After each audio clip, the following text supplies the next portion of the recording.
1977 के अंदर इसी प्रांगण के अंदर एक सम्मेलन हुआ था। उसके अंदर पूना के लक्ष्मी नारायण जी राठी आए थे और उन्होंने बताया कि भाई पूना के अंदर महेश बैंक चल रही है, आप हैदराबाद में भी महेश बैंक खोली है। उस वक्त हजार हजार रुपए के 150 लोग तैयार हुए, तो 1.5 लाख रुपया उस वक्त तैयार हुआ था।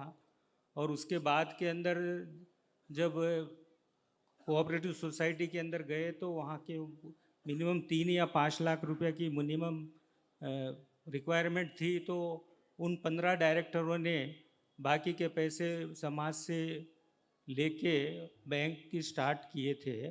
और उस वक्त मिनिमम 2500 या 3000 शेयर होल्डर होना ज़रूरी थे। तो स्प्लिट करके 500, कोई 500 कोई 100 ऐसे शेयर होल्डर बनाए थे कि 100 रुपये के और 500 रुपये के।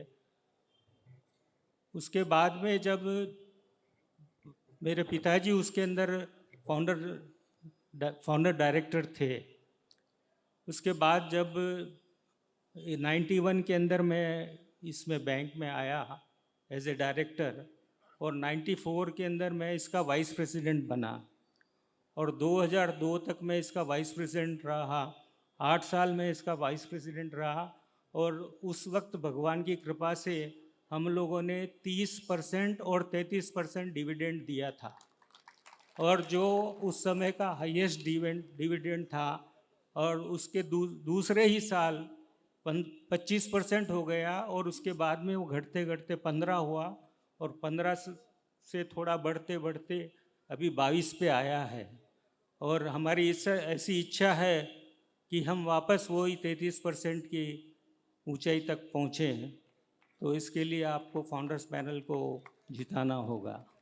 उसके बाद 2005 के अंदर रमेश जी इसके चेयरमैन बने, और उन्होंने वो जो 100 रुपये के 500 रुपये के जो जितने भी शेयर होल्डर्स थे, उनको उन्होंने उसका 1000 रुपया मिनिमम करके उस 4000 के ऊपर शेयर होल्डर्स को हटा दिया। जो 1000 रुपये जो शुरू में दिए थे जिन लोगों ने, वो शेयर होल्डरों को हटा दिया उन्होंने। और वो उन्होंने कॉर्नर करना चाहा। उसके बाद में 10 का इलेक्शन हुआ तो अपने नए शेयर होल्डर्स बना लिए। उसके बाद में 15 का इलेक्शन हुआ, और 15 के बाद में 20 का इलेक्शन हुआ। 20 का इलेक्शन के अंदर हम लोग जब हरिकिशन बाबू ने भगवती जी से रिक्वेस्ट की कि भाई आप लीड कीजिए, तो हम लोग उसमें 5 लोग जीते हैं। लेकिन उसके अंदर भी उन्होंने 600 गोल्ड लोन बना लिए थे अपने, और शुरू के 2 बूथ थे वो 1500 के थे, और तीसरे से 10वें बूथ 1000 के थे, और उसके बाद में 500 के थे। जो शुरू के फाउंडर्स के जो बूथ्स थे उसमें ज़्यादा ये रख के जो लोग आए थे वोट देने के लिए, और वो सब उम्र दराज लोग थे, क्योंकि 77-78 के अंदर के बने हुए लोग थे। और उस वक्त 18 साल का मिनिमम कोई बना होगा, और 2020 के अंदर कम से कम 60 साल का हो गया, और उससे ऊपर के ही थे, उससे कम के कोई नहीं थे। तो वो लोग ज़्यादा ठहर नहीं पाए और लोग वापस चले गए। और फिर भी हम बहुत थोड़ी सी इससे आ रहे, एक जना तो 2 वोट से आ रहा है, एक 40-50 वोट से आ रहा है, एक 100-125 वोट से आ रहा। तो ऐसा वो कॉर्नर करके रखना चाहते हैं बैंक को। और अभी भी वो यही चाह रहे हैं कि वो पैनल आ जाए तो बैकडोर से वो एंट्री कर ले बीओएम में बैंक।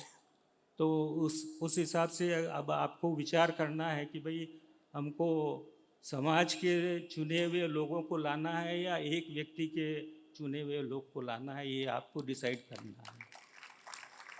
अब आगे के हमारे कार्यक्रम ऐसे हैं कि अब हमारा जो चेयरमैन होगा वो एक टर्म से ज़्यादा नहीं रहेगा।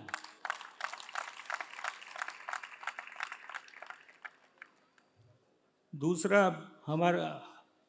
हम हर घर के अंदर शेयर होल्डर बनाएंगे, कॉर्नर करके नहीं रखेंगे।